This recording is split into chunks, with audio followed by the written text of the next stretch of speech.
Howdy, folks. Welcome to the next episode. It's got mixed up already. Three words in. Issue edition of the Snowy's Camping Show, joined as usual by myself, Ben, and my colleague, Lauren. How are you going? Good. How are you? I'm good. I'm excited today. We've got an interview, another company that we love working with, love talking to, some cool new products. But before we jump into that, you can subscribe. I can't mix up my words today. This is the second episode and I can't talk. Subscribe to our channel via YouTube, your favorite podcast app. We're even on Spotify now, and you can jump in on the conversation with us and the community at the Snowy's Camping Banter Facebook group. Now, today we've done interviews with these guys before plenty of times, and once again, you probably know who it is because you would have read the title, but Cedar Summit are on board. They've got some new products just coming into the range, which are some really nice looking products, really refined, awesome colors coming in. And we've got Tim Miller from Cedar Summit, who's the designer of a bunch of sleep gear and a few other things. We're going to find out all about that and let Tim talk to himself. But thanks for joining us, Tim. Welcome to the Snowy's Camping Show. Hey, guys. Thank you very much for having us. Awesome to have you on the show. So you haven't done it before. I think you've got Dean was. I don't think Dean's with you anymore. We've had a Dean long time ago. Ross has been on. We've had Ross. I think that's just Ross. Ross has been a few times. Ross has been a few times. So this is your maiden journey on the Snowy's Camping Show. So super relaxed conversation. Excited to have you here. We've been talking for the past 10 minutes and I'm really excited to hear about your journey because we mentioned, I'll throw to you in a sec, but 13 years you've been at Cedar Summit. I started at Snowy's 13 years ago. So we've been in the long tenure. Yeah. Anyway, Tim, who are you and what's your background at Cedar Summit? Well, Cedar Summit is almost all I know. Got in after university where I studied product and furniture design. And for the first couple of years of uni, it was just furniture. And I thought, this is not for me. But I had several awesome experiences in the outdoors as a kid, and it started to become more and more important to me through uni. I think the first one was like year 9 solo camp where you sleep on your own. And it was like simultaneously terrifying, but then like it was so awesome and liberating. So that started to get me a bit more pumped. And then the other one I was thinking back on in university, it was like I used to do cadets and everyone would take packs out. You know, it's all about heavy and cadets in the military world. And for some reason, I was trying to fit everything in my webbing. So I just had a small EVA roll, a little bit of food tucked in there. Absolutely no one's asking me to have to try and pack it all down into your tiny bit of kit. Awesome. But it just felt so right. Needless to say, I spent the entire night just walking around totally frozen and kind of huddling with some people for warmth. But it kind of just kick-started this thing where I was like being free, being able to like move nimbly and pack light really captured my attention. Awesome. So that 13 years ago, did you join? So right now you are a category designer? Like what's your title within Cedar Summit? We're super flexible. I guess I'm a senior product designer, right? But we've got an interesting group of guys. We're like 6 designers at the moment. But 3 of those designers, myself 13 years, Sando 16 years, PJ 19, maybe 20 years. So we've got, for most of those designers there, like a long tenure, which is because 1, love working for the company. And 2, you know, they support us to hang around because the experience we have across so many categories is so important for getting the product right. So, but to come back to your question, it's not a category thing. Yeah, I'm doing sleep a lot at the moment, but I did most of the X range in the past, like collapsible X pots, a lot of camp kitchen in the past, really enjoyed that hard goods, moved on to dabbling in the air mats, dabbling in the tents when they first came out. And now sleeping bags, self-inflating mats, pillows and liners. I think the strength of Cedar Summit design team is we all know how it's all made. So we can collaborate, come together every week and actually iron out the kinks together instead of being in a silo. So we'll talk a bit deeper on those products that you are involved in now, because I know there's questions come from left, right, and center. They want to speak to the designer. Why did they do this or why did they do that? So, but firstly, so 13 years ago, obviously you've got a connection to Roland and Tim. I think you mentioned you worked closely with Roland to start with in the notes you sent to me. Like, what's the relationship like there? Because for those who don't know, Roland and Tim are the founders of the company, but you're still connected to those guys. Yeah. Roland is an absolute mentor for me, and was lucky to stumble into it. I just asked for some work experience from Cedar Summit back in the day. I had no idea who Cedar Summit was. In fact, I was pointed in that direction by Ian Maley from Wilderness Equipment, which is at uni. I developed like a tent, and he put up with my tent designs for a couple of weeks. And when I asked him for work experience, he said, "No, not me, but try Cedar Summit." I walk in the door at Cedar Summit, and Rolly, no idea who he is at the time, is walking across the foyer. We had a chat. He said, "Yeah, I'd love to have you on for some unpaid work experience." And because he is a shrewd businessman.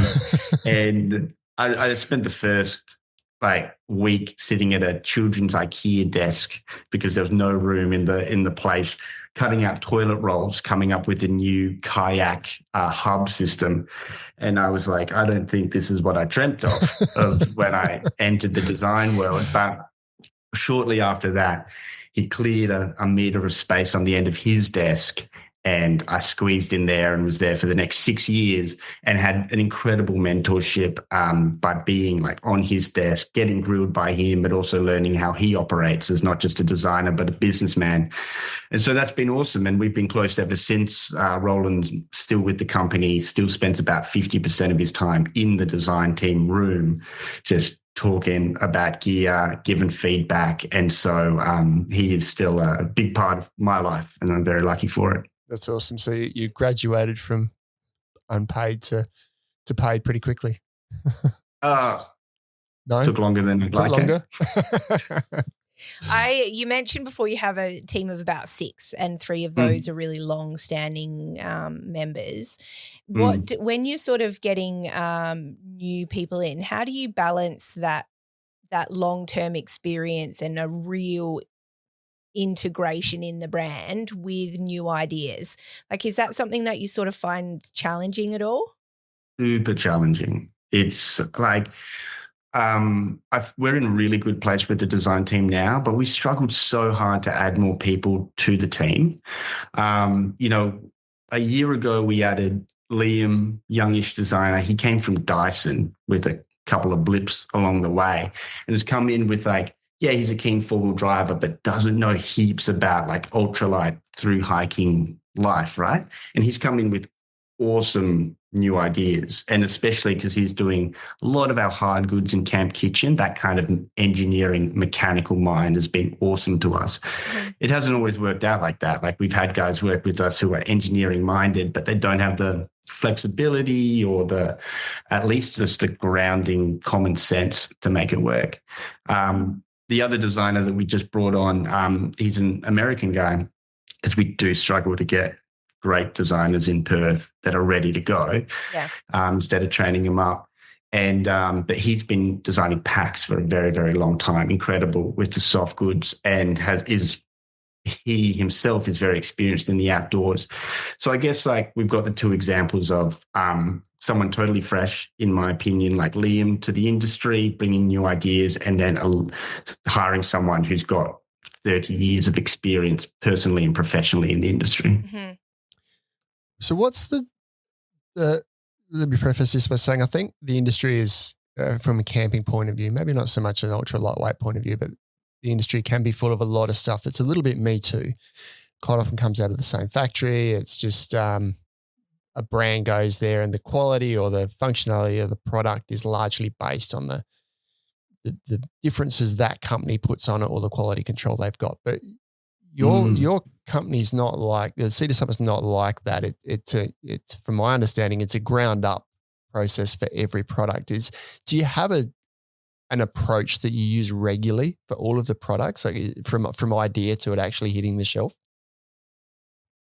Well, yeah, we have a process, but it was just interesting listening to you then, talk about maybe where original design or innovative design compared to just going to the factory. And it's something that I don't think about too much, but I think everyone in the design team is naturally just automatically wants to make something fresh, new, something that shifts the bar about how we typically have used that product. And so I think the idea of the Me Too product doesn't really cross our mind too much. Now, of course, we have commercially, sometimes we're still going to have a product that fills a space, fills at the right price, and that keeps us all in a job. But at the start of the day, we're always rocking up, being like, "What can we do that's fresh?" I mean, we just love to do that from a design perspective, and then as users ourselves, just being like, "This is a fun new feature, something that we can actually have fun with." Awesome. Sorry, I remember hearing one time you mentioned you were involved in hardware at some point, like Benji froths off his old X kettle. So if that was you, well done, because he loves it. It's one of his favorite bits. I personally am a big fan of the Sigma pots, and I remember someone saying that you guys essentially designed that and your manufacturers came back and said, well, you can't make it because there's no piece of machinery that exists on the planet that will make what you want us to make. And you were like, okay, well, let's design the machine. Like, is that story actually true? And how much of that real pushing the boundary of innovation is involved in your process? Yeah, great question. So we manufacture in all through Asia, right? China, Taiwan, Korea, Vietnam, and Indo. And we're in the factories, each of us 4+ times a year. And that is honestly the funnest part of my job. So when we go to the factory, I mean, you're either starting out quick prototyping, you're at the sewing machine, sewing things together, we're welding things, we're testing it out, small partial samples and building it up to something that we can then take to the bush and actually test out. Or maybe we're at the other end of development and we're refining things, we're getting the screen prints right, we're making sure the trimming's cool. So, it could be any different trip that we're on, but the key point is that being in the factory and pushing the boundaries is so much fun.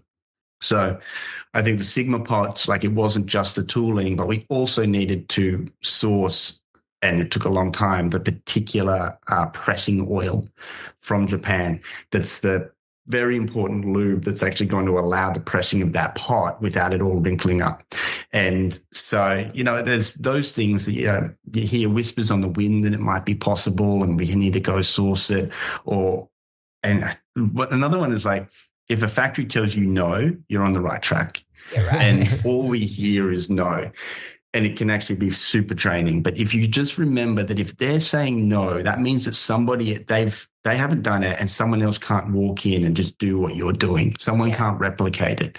The more that we hear no, the more that we know that we're making a different product that's truly, it just also protects us from just someone coming in and knocking it off. So we love to hear no, but at the same time, I pull my hair out a bit too. Yeah, definitely. They've mentioned design team expeditions, particularly to the remote Kimberley. So 2 questions on that. Firstly, what are they like? And secondly, how do we get on can one? Lauren and I get a ticket? We can talk offline about that second question. They are super fun, very close second to my favorite thing about this job. But the expeditions, they're kind of getting bigger than Ben-Hur these days. But we've always, we're all users. So we've always done our things. It doesn't matter if it was Southwest and hiking or Southwest WA or paddling or the Kimberley trips we used to do. But now we're having a heap of fun with packrafts. And so we got one in the end of March. Actually, no, I think it's in March. God, sorry, I'm doing the organising for it, and it's not all what it is. locked in. Glad we're not going on that one. yeah, it's pretty hazy. Anyway, we will ultimately be fixed wing into Derby, chopper into the Isdale River, and then we spend about 4 nights going down in packrafts, having a fish, and it's just so much fun because you just really don't know, is it going to be pumping with water, and it's going to be, the rapids are going to be too big? Is it going to be raining half the time? Is it going to be sweltering hot? And so that level of unknown is just why we all love expeditions, right? And you don't know what's going to happen. But they're the kind of trips then that we also get to take our prototype gear out on. And you got to have thick skin in the design team because you go out for 5 days, 4 nights with the design team and you brought your prototype along that you're super proud of, and they will tear you to shreds. There might be a shit sandwich of, oh, nice try, Tim, and good work. I like this detail, but they will grill you. And so it is the quickest and most effective way for us to like get some really quick feedback and really realistic feedback and get things right quicker. So you're out there with experts in the field as well who use this all the time. Is that right? Or is it just your design team that are? It's just the design team. And you're just ribbing each other. Yeah. I mean, the egos say that we all think we are experts in the field who use this stuff all the time, but I don't know how true that is. Okay. But look, yeah, it's definitely us and we're very lucky to do it. That's so cool. I hope that trip will go smoothly and no one gets eaten by crocodiles. So that point, I know in the past interviews when we've talked to Ross, real world testing with like your sort of partnerships and ambassadors and stuff is a massive part of that final stage. How often will you need to make changes in that phase of the process, do you think? Yeah, that's super hard. I mean, like probably always there's something to be adjusted. But it's really hard to develop products on a timely schedule at the same time as being able to send real, not just prototypes, but like SMS quality samples out to adventurers who are going to go on their expedition or trip at the right time and do the long-term stuff and get that back in time. So look, it's always a balance. But even if there is some detail or something that we can't catch for production, it's going to be a detail and we can always, work on that as we go. We'll never launch anything that's totally failing, but we can't always incorporate that feedback with the pace we have to go at. Yeah, and you made a comment before we were filming about how everyone has an opinion and they're always right. but like if you listen to everyone's opinion, you would never put something to market, right? No, it's true, especially I laugh.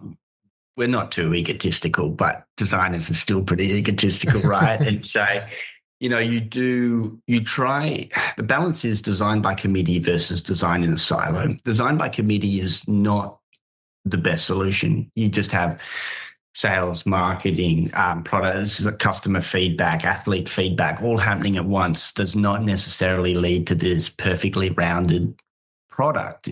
A lot of the time they just clash. So, and then of course, if we're just a designer in isolation, you're not going to be anywhere successful. You have to have the feedback. So finding the balance of like when to say, I hear your point, but we're going to back this decision is kind of one of the key balances in design is when to cut off that feedback. But you got to hear all the options, but you can't execute every single one. Do you as well, sorry, I know I'm going off the paper here. So do you sometimes, like I'm obviously involved in lots of different forums on social media and things like ultralight hiking, outback adventures, different whatever. There's always a few sort of key brands that get pulled up when people are just going, oh, what's a recommendation for a sleeping bag or what's a recommendation for a sleeping mat and things like that. Cedar Summit's always in the mix with another couple of key brands like, I think Nemo and ones like that from America. How do you guys, for me personally, I feel like Cedar Summit offers something a little bit different to those brands, even though you're competing in that ultralight space. It seems like there's just a quality or an element that Cedar Summit has that doesn't exist in other brands. How much do you sort of how do I word this? How much do you take into consideration what those other brands are doing if they're potentially lighter than you or more compact with you than you, and like sort of pull that back into your product? Like what are your core, the core values, I guess, that your team has when you're competing in that market? Yeah. Firstly, begrudgingly, I have great respect for our competitor brands, and I appreciate you saying like a broad brushstroke, like, we bring something a bit different and we're very good quality, but it is so case by case, isn't it? It's like you can't do that across a whole brand. So I think that some competitors make poor choices seeking the ultralight. they're going for maybe a claim or a weight, and the material has not caught up with that, or the construction, right? And, it could be lots of things, but in the example of chasing the lightest, and we know that customers love the lightest and most packable, I think that's where Cedar Summit really tries to not go overboard.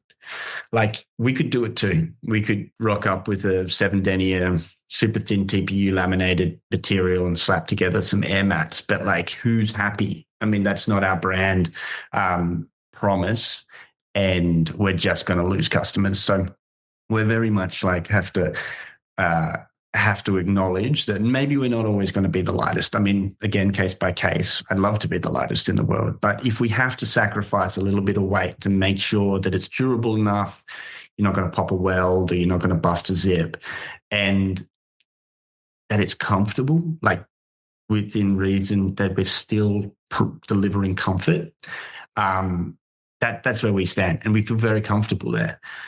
So we're going to keep working at trying to get those ultralight things and ultralight manufacture. Of course, we want to be at the top, but not with disappointing too many people. Yeah. I mean, for me personally, I did put my Etherlite mat on the shelf in favor of a different branded mat that had similar in-use specifications, but it was slightly smaller and weighed a little bit less. And I was like, you know what, it's probably worth it just for what I want to cut. And I just didn't sleep well the whole trip. And it was just a really interesting thing for me, because I'm actually in a bit of a phase at the moment where it's like, I do not want to carry a heavy pack. Like, I'm grumpy at the end of the day. If I've been hauling heaps away, I want to enjoy it. And if that means that I can be as light as possible, then that's awesome. But it was, interesting there, noticing the difference in the quality of my sleep on a mat that is a well-known, really great mat. But now every time I'll go back to my Etherlite, because I know that it ticks the boxes for me. And it's not necessarily the same case for everybody, but it was just interesting that it reinforces that point. Lightest is not necessarily always best. And, maybe I'll shave that weight off or something in another area of my pack, but it's like, no, sleep's got to be, you can't sacrifice that. So, yeah, anyway, there you go. I love my Etherlite. No, I agree. I think we make our Excel spreadsheets on what our pack is, what we're going to pack, and how much it's going to weigh. And I get pretty brutal, and I'm like, nah, cut that. And then you cut it out there, and you're like, it's 99 grams for a premium pillow. Like, it wasn't going to take me over the edge. And yet here I am with like stuffing this like down jacket inside a stuff sack, and it's flopping around everywhere. And it's like, I love the pursuit professionally and personally, but there's also like a limit. Yeah. And maybe it's just getting older as well. Like, I think, like you mentioned cadets before, and I was in cadets, and it just brought up heaps of memories of like trying to, in the middle of the night, trying to like shovel the water into the little ditch around your hoochie and whatever. But it's like, I think I have noticed, like, getting a bit older, it's like, you know what, doesn't actually. You don't recover as quick each night. Yeah. So you got to arrive feeling fresher. I just want to loop back a little bit to the design process. You mentioned before the show, because we're talking about products that are new to us, that have just come in. It's the start of 2026. And then you said, you're in like 2027, 2028 mode. So you're obviously working 2 years ahead with design. So what's new to us is old news to you, right? Yeah, it's really challenging, and it kind of ties back into Lauren's point about like, how do you react as well to other customers? Because what I'm seeing, people launch, it's going to take me 2 years to now launch the equivalent. So, like I see that, and then like we go into the process and we make the samples and we send it out and we do the big order, and time flies.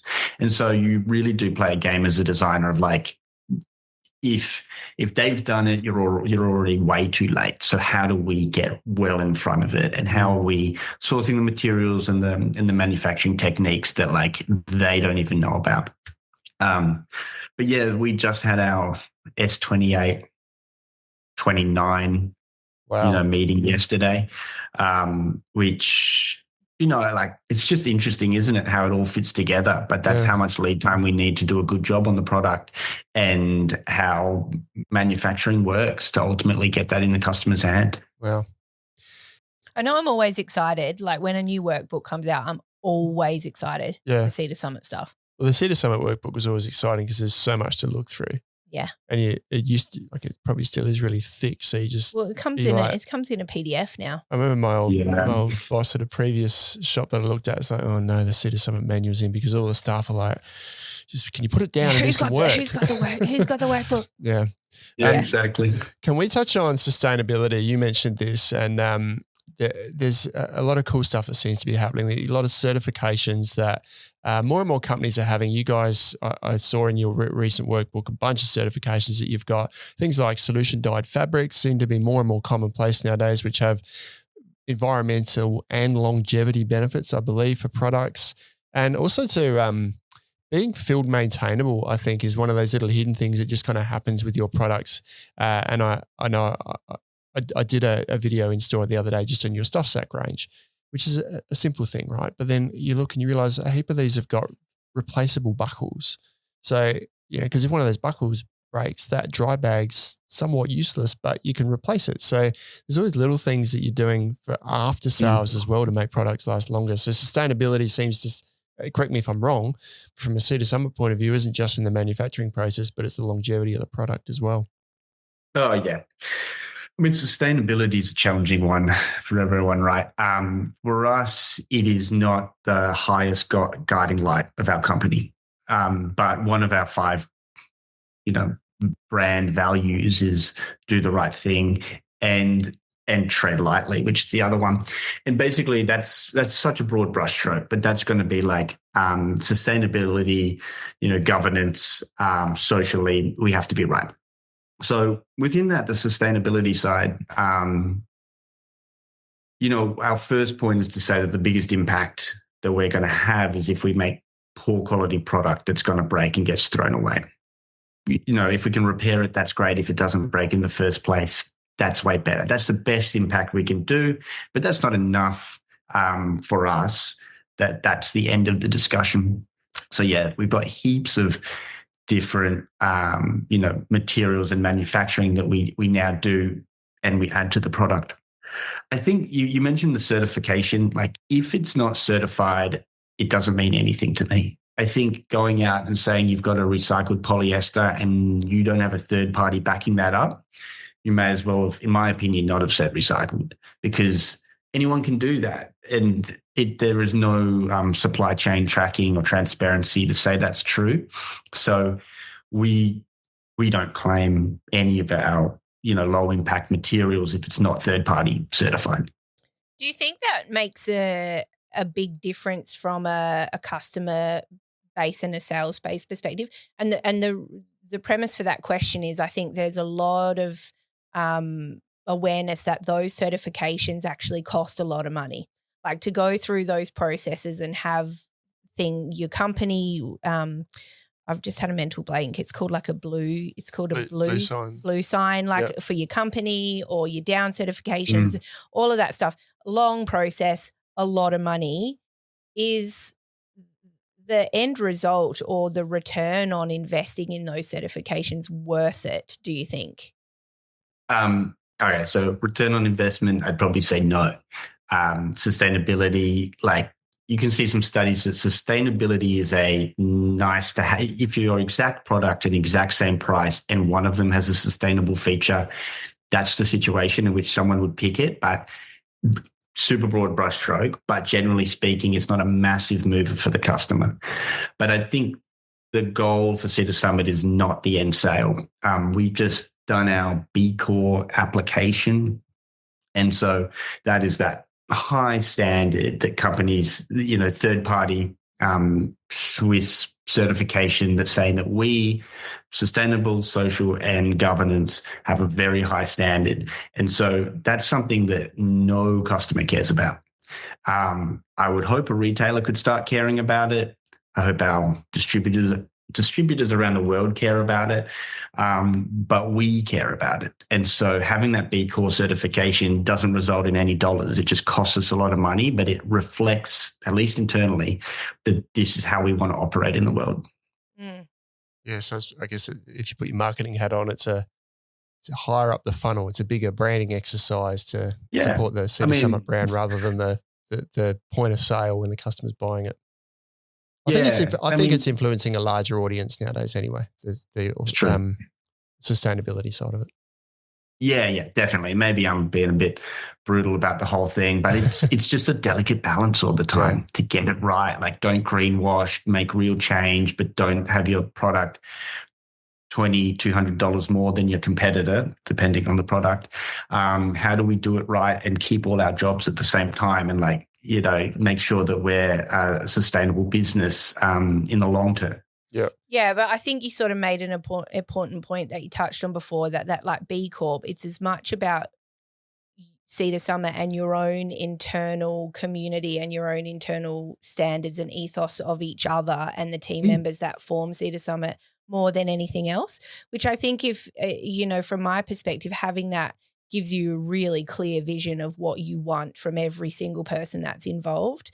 So, it sort of makes sense on that side of things from my perspective. I think you list those certifications on your website, right? So for those who are interested, there's a certification, as you mentioned before, for making a claim on a fabric being recycled, a responsible down certification, your B Corp. I can't remember all the details. I looked at them the other day and I went, wow, there's a lot of things here to cover sort of every angle. And it's quite easy, I suppose, for a lot of brands or a lot of products to state that they do that. But I think it's a really important point that if people really want to make a difference, have a look for the certification.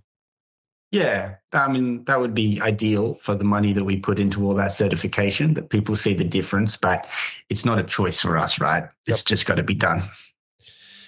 Let's move on to the products that for 2026 you've delved your time and expertise into. We've got a couple of examples sitting on the table in front of us here, which are liners, but I think the more exciting one, because what you've had your headspace in recently, or this range is, you're saying it's the sleep systems and also some duffels and totes that we'll get onto shortly. But the biggest upgrade that I see in the sleep systems, and one we're excited about because it looks awesome too, is the circuit sleeping bag.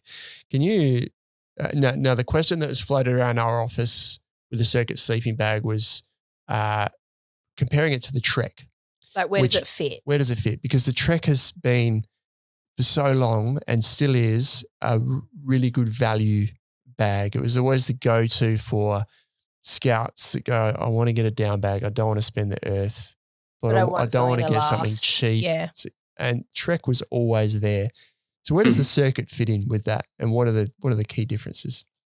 Yeah, I mean, I assume you're talking about like the Trek from 5 years ago. That Correct. was It's quite technical now.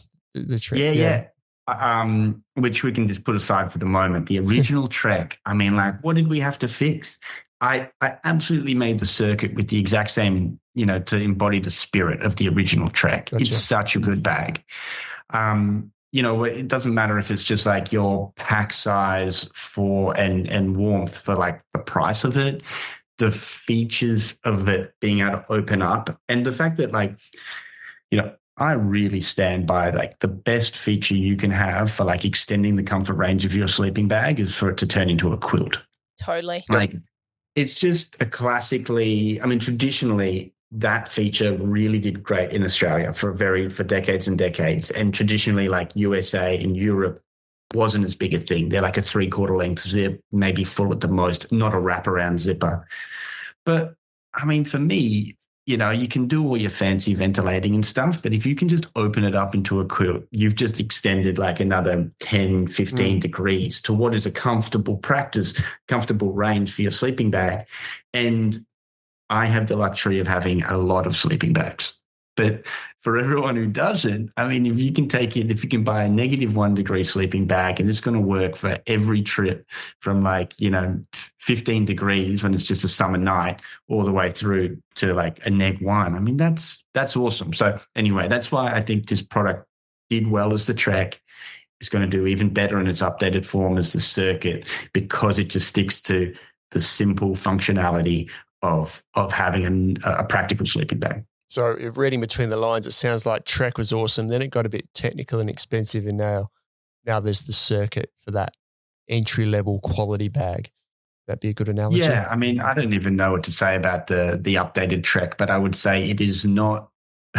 we shouldn't have kept that name. It was not the same product. It was not the same bag. It became something else, and so we're just returning to the roots, or making sure the roots of a great quality 650 fill bag.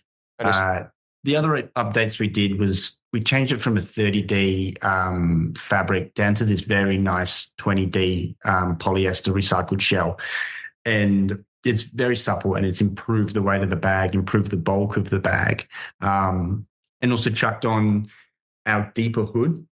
It's not as deep as some of our more technical models, like our Sparks and Ascents. I've really put the hood so that it can come down over your eyes if you want. And that's our feeling that, like, if you're at the limit of what that bag's supposed to be comfortable in, like the loss of heat through your face, through your eyes, having the sun come up at 5 a.m, being able to have that deep hood helps with warmth and just generally your experience. But so we brought a bit of that across into the circuit, but it's not going to come as far down as our more technical bags. I'm pretty sure Jake, our product upload guy, is uploading the circuit to our website as we speak. So by the time this goes live, it'll be on there. But check it out. It does look, we both agree the colours are really nice. I had a look at it, and it's got all the features you need, nothing over the top. So yeah, it does. I think you've done well to make it reflect what the Trek used to be. Question: will there be a unisex and a women's specific version, like the rest of your range, or is it the same as some of your synthetic releases where it's just like the Boab, where it's just the one?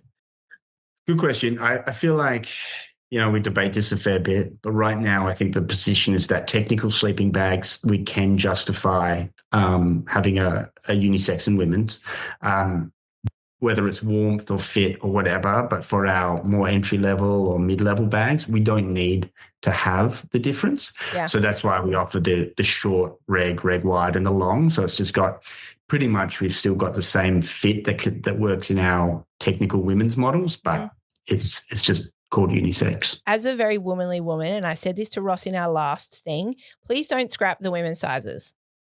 Like I understand why you've done it for the mats, but don't do it for the sleeping bags. Please keep the women's fit. It's so important. Nice. And would you say for like a circuit as well, or do you feel like just in technical? I'm assuming the circuit's more generous or all round in its size. You haven't trimmed it down as much. So does it suit a wider range of body shapes?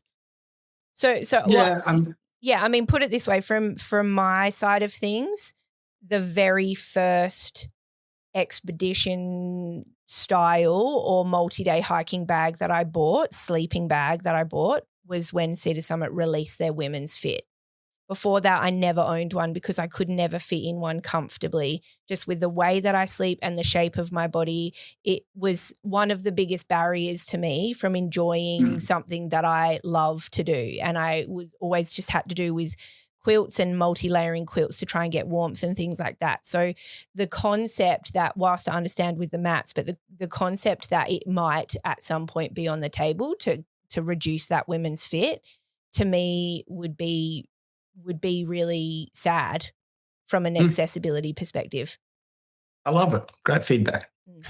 Anyway, getting off the track. Let's we've had episodes before on Cedar Summit Sleep Systems, and you guys are big on, it's not just a mat and just a sleeping bag. There's all extras that go with it, like your liners and the pillows. So I think we'll get onto those additions shortly, but I want to touch on mats first, because there's an update to your lightweight air sprung cell mats, and also a really nice feeling 10 centimeter thick car camping mat. So I guess I want to pull them both out, because Cedar Summit's truly catering for that car camper, compact car camper, which nowadays isn't just four-wheel drive. A lot of people are doing it out of a sedan, hatch, wagons, so space is premium. I've had to play with that mat, and it does fold up really well, and it's comfortable. But then I haven't had a good look at what the updates to the lightweight air sprung cell mats are this season. Well, we can start with the Ultralite XR, which is that lightweight air mat. Built on the same kind of concept platform as our previous Ultralite, but we've expanded. Well, main difference is we changed the insulation to be TRM, thermally reflective film. I mean, it's a Mylar radiant barrier. Like we've got a goon bag inside inside our mats. Is that why they're so noisy?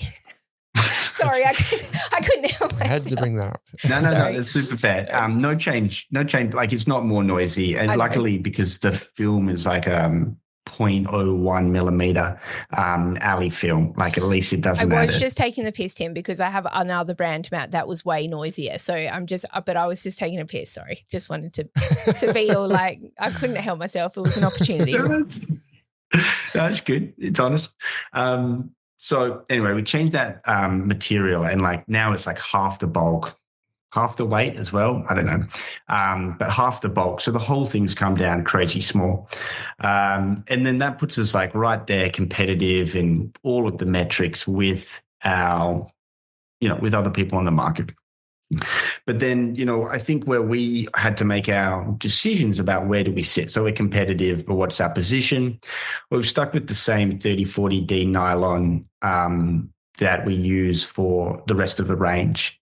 We could have gone lighter, right? But at the end of the day, the weld strength that we get on that mat is so bomber. The weld through construction in combination with TPU thickness and the nylon is so strong. Like we don't have any failures at all when it comes to the welds of our ultralight mat. And so the only thing that can go wrong is that you get a puncture on the outside, and of course the fabric, you just slap the repair patch on. It's pretty straightforward. So we've just had so much positive feedback about the strength of that fabric and construction that it's just like, stick with it. That's what the customer wants. That's what this customer wants, to have something that's going to be bomber. So, the cell's got a little bit bigger. So now it's 6.5 centimeters thick.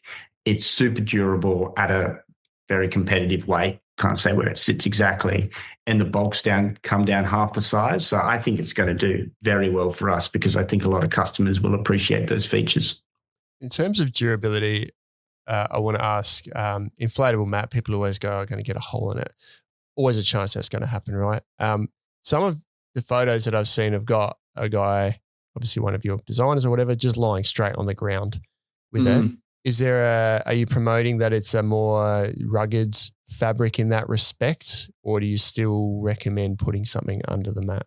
Can I just say, we have had a bit of a debate in the office about this, about whether or not we like the marketing photos of mats being used that way, because we're like, oh, is this thing where we're just going to get people being like, well, I've just used my mat on a rocky cliff face and it's popped, but it's like Cedar Summit have that in a photo. Is that you're sort of backing your product unequivocally, right? In that sense. So yeah, we are backing our product. It's a good point. I mean, this is where probably the design intent meets the marketing execution. Would I personally? No, I'm not personally going to be chucking my mat down without having a ground sheet underneath it or the floor of my tent or whatever. That's my choice.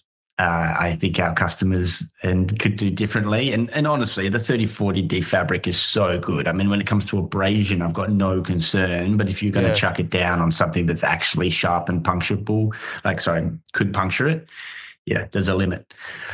So yeah, it's interesting. It looks like that.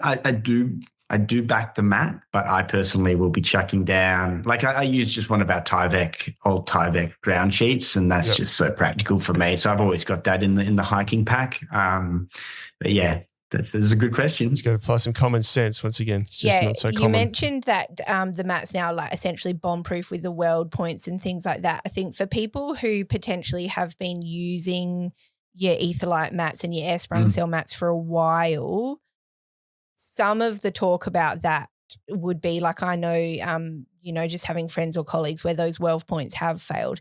But what you're referring to now is the change you guys made last year, which is making the weld points more of an elliptical shape. Yeah.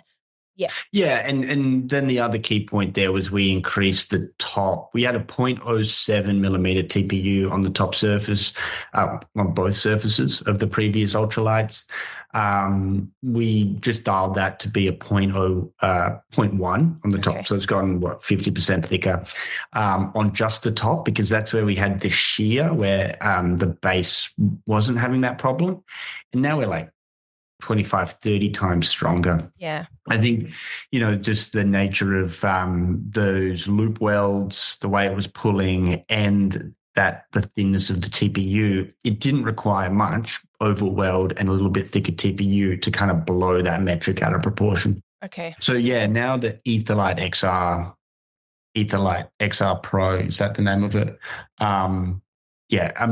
They're so good now. And I think that's just, we do testing, but like the industry moves on as well, and we like get different standards for what it is to be an air mat. And so we take that on, and then we do the testing and we implement it. So it can take time, but I stand by all the welds now.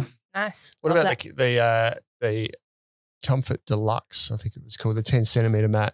Lots of coring out of the foam, rolls up super easy compared to other 10 centimeter mats. Not all of them, but some 10 centimeter mats. It just looks like a comfortable mat to me, but anything of note to pull out of that? Or have you guys just gone, let's get some good fabric, some good fill, and make a 10 centimeter mat to the same ethos we make all our lightweight stuff? Yeah, no, it's to a degree. Look, we upgraded the fabric and made sure that top surface went from a 30D to a 50D, and made sure that top surface was slightly better quality, slightly more durable. I think we have run the coring both vertically and horizontally. It takes out more foam. I could spitball and say it's going to be another 15% more foam, but off the top of my head, can't remember. But by doing that, we're just getting that weight and pack size a little bit smaller than some of the key competitors, which ultimately was our goal. You said it before, people are out of their Subarus and their sedans now. Bulk is always going to be a thing with four-wheel drives, with car campers, even though traditionally we don't think about that. But so we just wanted to make sure that if we're going to update this product, let's make sure that we're lighter and more compact for a 10 centimeter mat. It's going to offer you that stretch net and all of that. The other thing that I quite enjoyed developing though was the Airstream HV, high volume. So that's the storage bag now with the side access. Comes out just like our Airstream, and you can now, pump in 20, 30 liters of air at once. And so, that benefit is, of course, when you use your SI mats, they don't always inflate to the level that's going to be most comfortable. If you had a solid block of foam, it would probably get there pretty quickly. The industry cores it out to save you heaps of bulk and weight. And so we kind of now have to fight the cons of that decision. With the Airstream pump sack, you can either top it off at the end and just get it to that right pressure that you want. But the other thing I find is I've been four-wheel driving all day. I arrived to camp. I'm knackered. I just want to be done with the whole process. Now, a regular wide of the Comfort Deluxe only requires a minute and a half of some pumps, maybe 5 or 6 of these pumps, and the mat can just be done. And so I think just making sure that I wanted to offer to people that I acknowledge that setting up and packing down camp is one of the most painful points for everybody. If we can just get it up quick, and then it's got lower amount of foam so they can roll it away quickly and easily, that's a pain point that we could solve. Let's move to accessories then, which tops off the sleep system and is what allows you to sort of increase and decrease that comfort you've got in various climates. Pillows first. Probably not. A pillow's a pillow, right? I do know there's no, it's not. Sorry, this is your baby. Right. Yeah. So Stuart was like, "Oh, there's new pillows coming," and I'm like, "Why?" Yeah. All right. Well, Tim's going to elaborate for us. I know there's one that's got a memory foam on it. Now, I know I've got Cedar Summit pillows. I love how small they are. That actually the one thing I found with when I lie on a pillow that doesn't have foam in the top is my ear gets sore for a side sleeper. Yeah. Is that why the foam's there? Yeah, pretty much. I mean, you've also got a bit of noise mitigation, a little bit of comfort, but I know exactly what you mean about that. Your ear kind of getting compressed against when it's just on a bladder. Yeah. That's why we've got multiple options, Ben. I mean, what do you mean a pillow is a pillow? Sorry. How many pillows do you have? No, I want to know how many pillows you have. 3. For you personally? No, I only take one.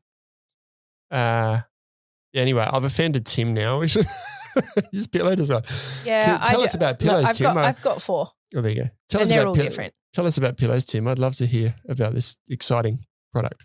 I just feel like it was my first big project at Cedar Summit when we did them back in like 2015 or something. So I've been kind of following this for a long time, and I love them because, as I say, like a lot of people, whether you're reading it on the blogs or say it in person, are just like, why would you take a pillow? And I can just stuff my jacket underneath my head, and I'm like, it doesn't have to be like that. It's not that hard to have some comfort. You clearly haven't used an Eros down pillow, if that's your opinion.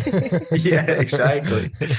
And so now we got a pretty good range, right? We got 5 products? Yeah. To sort out different things. I mean, the Ultralite and Premium have always been around since the start. And what I did in this year was to just separate the two in like weight and features a bit.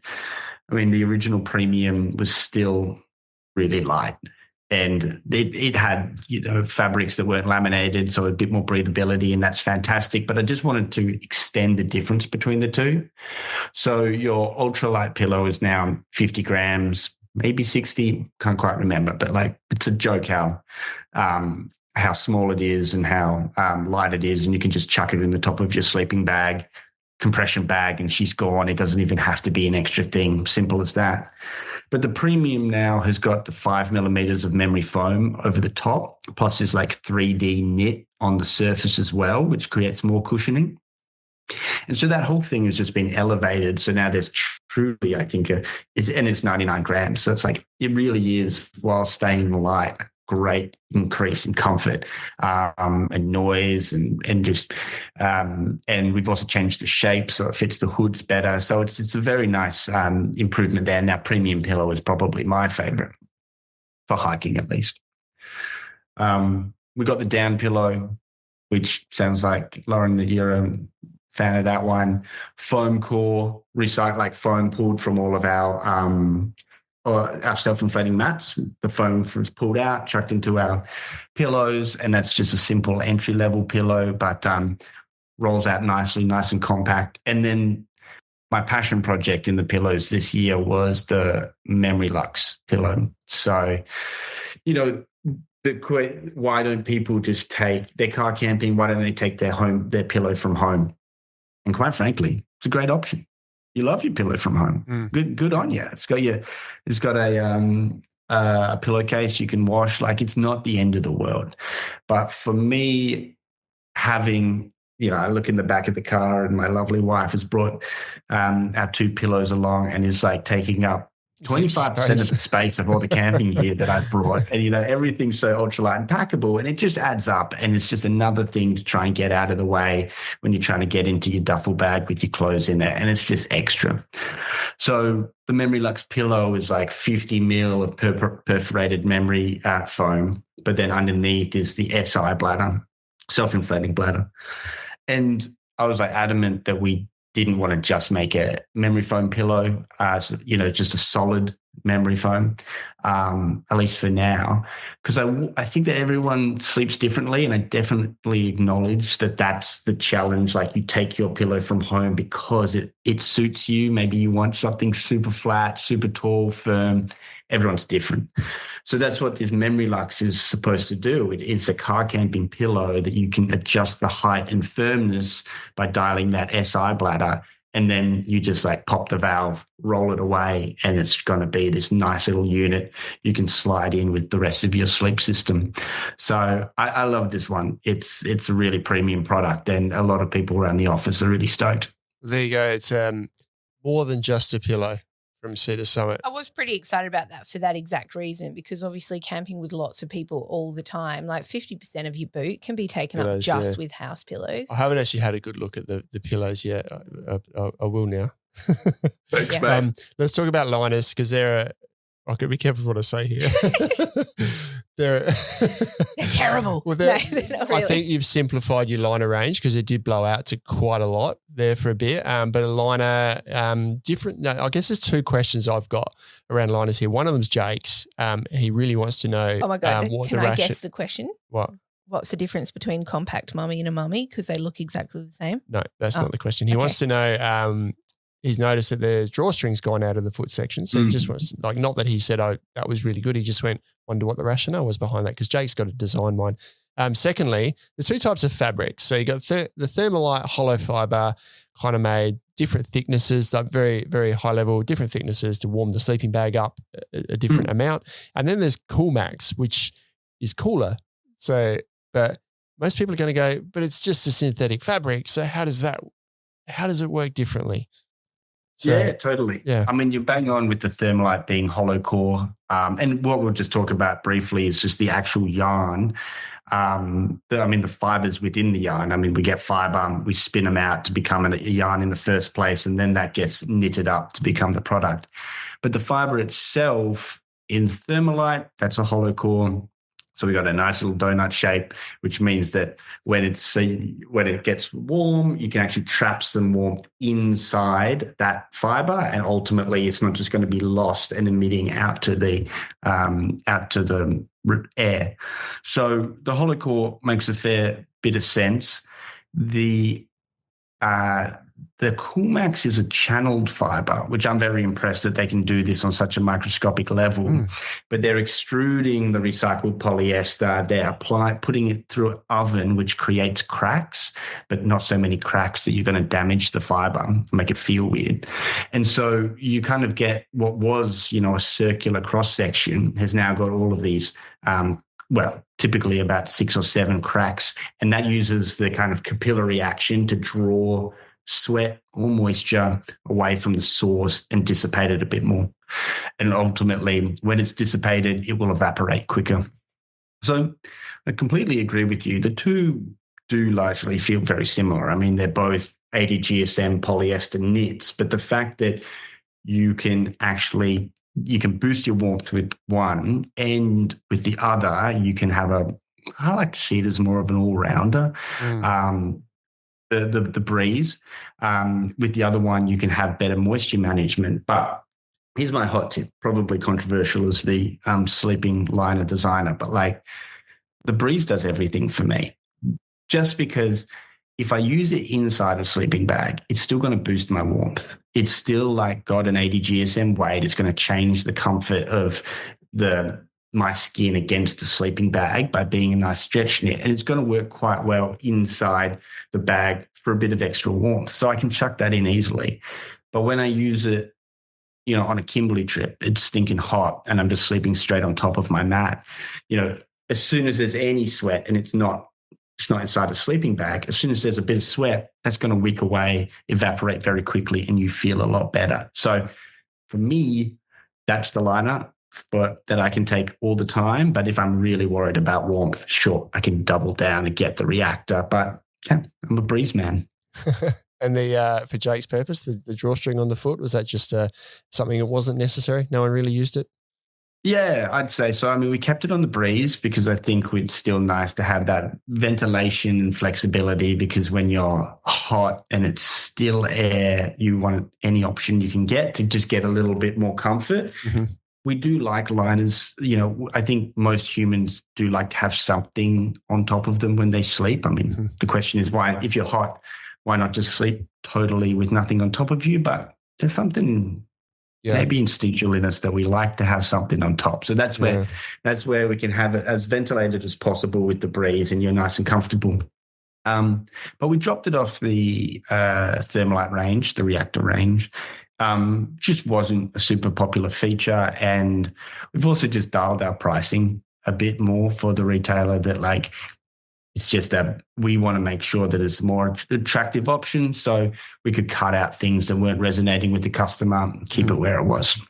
And the features in the liners, they've got armholes. You can wear them as like a around the camp thing and stick your feet out, well, only on the ones with the drawstring. They work with your sleeping bags, with all your free flow zip systems. Is there any other major updates? I mean, that's what they were in the past, but is there any other? Yeah, that's about it. Changes? I mean, my major update is that I gave them some more relaxed colors. I've ultimately talking around the office, talking with customers, it didn't need to necessarily be such an intense colors. And so I was like, why don't we just make this easier for someone to pick this up because it's not bright red or maybe in some case baby blue. So I'm a little chuffed that it's just at a color change as well. They do look good. Is Breeze and is Coolmax and Breeze different? No, okay. It's like Coolmax is the yarn, but we've got it. Breeze is our personal name for that product line, but Coolmax is the yarn we use in it. Yeah, that makes sense. They are a little bit synonymous with each other. Yeah. But I've also in S27 we're bringing out a heap more liners again. We're kind of returning to what we had in the past, where we've kind of got a full gamut of liners. Now, you guys might not take everything, but my focus in S26 was making sure that our technical liners, our Reactor and Breeze, were bang on. They're full of features. They're priced right. And I'm happy with that. And S27, I've been spending time just making sure the rest of our range with different fabrics and different customers are all sorted. So I think you'll see that range grow again later on. Can I ask why you dropped your sheet, your Air-sprung cell mat sheet? Because we get asked about that all the time. And so it's like I put my mat in a liner now because I will often, if it like quilt, the convertible to quilt option's good, but I don't like sleeping on my mat just as it is. So I will often put my mat inside a liner, but then that means that I'll have to pack 2 liners sometimes. And then sometimes I don't want to pack a liner at all, but I have to because I have to put my mat in it. So it'd be good just to have a sheet. But it's like, is there a reason why that dropped considering it seemed to be so popular? Yeah. Or maybe it wasn't from a sales perspective. I think that's what happened. It's just one of those products that like people talk about, people love, but that just didn't have the sales. But I'm definitely bringing it back in S27. Personal favorite of mine. We don't always get it right, with the things we keep and drop, but I think we'll be bringing it back. What about the little pump sack that's like got the little accordion coil in it? No, that one's not going to make it. Okay, that's okay. I accept that. I can accept it. 50% hit rate's good. Let's we've dug deep into that. I don't think we've got time to go into other things in too much detail, but let's just touch on the other stuff for 2026. You've worked on duffels and totes, but just what are the other updates that people can expect, both with what's already come out now and what's coming out this year? Geez, Ben, I don't have a clue. Do you want me to read through it for you? Yeah. I mean, I hate to sound so ignorant, but this morning when I was trying to do a recap on what the hell I designed, so let alone everyone else. Can I just ask one question before you do this? Yep. So in the past, or at least in my experience with Cedar Summit, it would be like, right, bam, new season, bam, full rework, full catalog, look at what's coming, exciting. Now it feels a little bit more dribs and drabs. It doesn't feel like you have this singular release of everything awesome coming for the year. It's like, well, here's some synthetic slim. Here's now some liners and pillows. So it's like I felt personally before it was always really easy to see the Cedar Summit story and always really easy to see the ecosystem. Feels a little bit less that way now. Like, is there a reason for that? Yeah. Well, largely we brought in a mid-season, the autumn-winter season. And so, for example, these duffel bags, tote, travel pillows, they're 6 months behind what the other ones were. And that's just to give us a breath. when it comes to development team, marketing team, sales, everybody. If you just have this huge block, and I agree with you, it was cool getting the catalog and it all laid out perfectly, but you might be able to appreciate that, like, as that whole thing moves through, that was really hard. Now, I don't think we've actually aced this like 2 seasons in a year thing either. Still feels pretty chunky to me, but that's why we're doing it, is to not just have this giant block. I would expect though that you'll see bigger launches, like more products, and they will be more focused on the spring summer season, or and then we'll probably be expanding the travel range, like the duffels and totes and these kind of things in our autumn winter season. So maybe with a couple more seasons under our belt, you'll kind of notice that there is like some reasoning behind which categories are getting updated at different times. But we are doing at least 2 seasons at the moment. Yeah, because it's quite new. Like, I think for people who've been around for a long time, it's quite a new way for you guys to do things. Yeah, definitely. Yeah. So I'll step through what you've got coming up, because you're in 2028 mode. So new to us right now is the duffels and totes, which is later in the year. That was a U project. There's been some updates to your tents. I don't know how many years ago, at least a couple of years ago, Cedar Summit got back into the lightweight tent market. It looks like you've learnt from feedback there and tightened up the range and made a few little tweaks. They'll be on our website soon, I believe. What is already on our website, pack taps have had a refresh for the first time in like 20, it must be 20 years or something. And your water cell bladders, they've got a new color, look pretty cool now. And your dinnerware. What I love about the dinnerware, and I know that's not your project, I'm just pulling it out because we're in a Cedar Summit episode, and then we'll jump onto these customer questions. But your dinnerware, you've catered for, the latest ones are for lightweight adventures, and you've taken the best of kind of 2 ranges and jammed it into one. But you've also got a range that covers everyone from car camping to the ultra lightweight. Like, there's something in there for everyone in that range now. So I guess I'm not asking, unless you've got something to say on that. I just wanted to point out that it is a pretty cool range. You've had the X range is still part of it all, isn't it? That sits in there as this collapsible range as well. Absolutely, yeah. X is massive for us, and it also runs from like an ultralight hiker can take an X, and a car camper can take an X. Like, it has relevance to every single person who's going out there. But with the New Horizons stuff, that fills a slightly different spot, maybe more traditional camping kitchen. Whoever did the detour, give them my personal thanks. You love it. I love it. I love it. Fantastic. Send that on. Let's move to our customer questions, because I know Lauren's got a deadline this afternoon. I do, but here I am still talking. Yeah, you keep. I've got 4 customer questions, because we posted to our group. So what do you want us to ask the designer from Cedar Summit? So one that's probably quite relevant to you is from a group member called Shane Klein. He lives in Darwin. And he finds that he's not specific to Cedar Summit mats, but he says the mat seams he finds, because it's humid and hot, tend to only last about a year. And he wants to know, is there some way he can store it, or something he can do to try and lengthen the life of his mats? Yeah, great question. I mean, I'm going to guess what's going on is hydrolysis of the TPU, where moisture in the air or from your lungs when you blow it up is kind of ultimately getting into the TPU, breaking it down chemically. Is one of the classic problems that we have with all TPU products.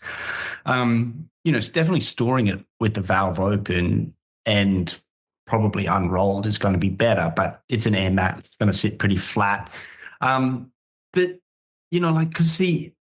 Again, I'm just assuming that your issue is going to be the inside of the mat. That's where the TPU is. It's the inside. If you can avoid getting moisture in there, either through blowing up with your mouth or trying to chuck it in your aircon room for a little bit and just making sure it's not super humid when you close it up, or you've got extra moisture in there, I think that's going to extend the life. At the end of the day, moisture and storage is not the friend of TPU. Gotcha. So humid environment, store your mats inside, somewhere climate control where it's dry if you can.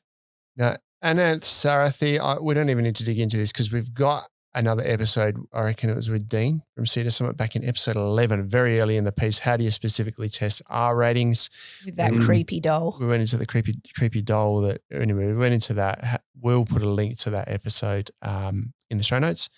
I'm going to leave the next one to last. Sarah Kate, we've already answered your question. What new products are in the pipeline? We've already touched on that, and you guys are working through to 2028. Any exciting teasers that you can drop that? I mean, my passion project is this like airbeam sealed mozzy net sealed. I mean, like, you know, with the floor and everything, mozzy net, which is exactly what I wanted to design. And I'm very thankful that Cedar Summit let me develop and put it to market. Sorry, did you just say airbeam? Yeah. That's big. It's exciting. That's I think you just dropped something huge there. Cedar Summit cracking into the airbeam category. Sure. Yeah. No, it's been very fun. So that's my little teaser, would say, for those who are ultralight hikers and a bit sick of ants crawling over them in the middle of the night. I hope my solution will work for them. That's awesome. Final question so that we don't keep you any longer. Fiona, who's a regular subscriber, we won't ask for 5. She says, what are your 5 most popular products and why do you believe this is the case? So if you had to pick 2, what are the 2 most popular Cedar Summit products that you love as well, and why do you think that is? I think X-Pot and by association X-Kettle, the original ones are always going to be my favorite, right? Like that was my first intro into hard goods, and suddenly it got awards and recognition around the world, and I definitely thought I was pretty hot shit at the time. So that's been cool, and it kind of kicked off collapsible cooking is now a very, very known thing. So I love the challenges in that development, and I love that everyone else enjoyed it. Awesome. Sorry, mate? Oh, I said awesome. Sorry, have you got another one? Yeah, next one. I was just thinking about some new stuff that I don't think I should talk about. I would say I enjoyed the original Cedar Summit duffel bag. Again, was a fun project, super burly design, but it got, and I don't live for awards, but it got great recognition around the world as like a super burly, like tested by Outdoor Gear Lab against like 50 duffels. And it didn't sell because it was probably too expensive or something, but it was so good. And I love that. I love that project. I've got one of those. I love it. How much of that original one is going to be, like how many carryovers are in your new release? Yeah, so we're going to have like pretty much run that original one. Will continue, but maybe cut down on some colors and sizes. And then I'm bringing in another option. Okay. So you'll still have that pedigree. We'll continue through, but we'll have another option too. Nice. Awesome. Tim, that was an hour and a half, I think, we talked to you. And I think we said we'll try and stick to 45 minutes to an hour, but that's some awesome information. Super excited to get this published and see what our community's got to say, and questions for you as well. But thanks so much for your time today. And we've really appreciated getting the insights into design process direct from the source. We really appreciate it. Absolute pleasure. Thank you very much. Cool. Thanks, Tim. All right, that's it. Exciting episode. Thanks for joining Always us. Exciting. You've got to get out of here. I do. think you've got somewhere to I'm be. racing off, got an appointment. Awesome. Thanks for joining us, guys. We'll see you next time. Catch you later.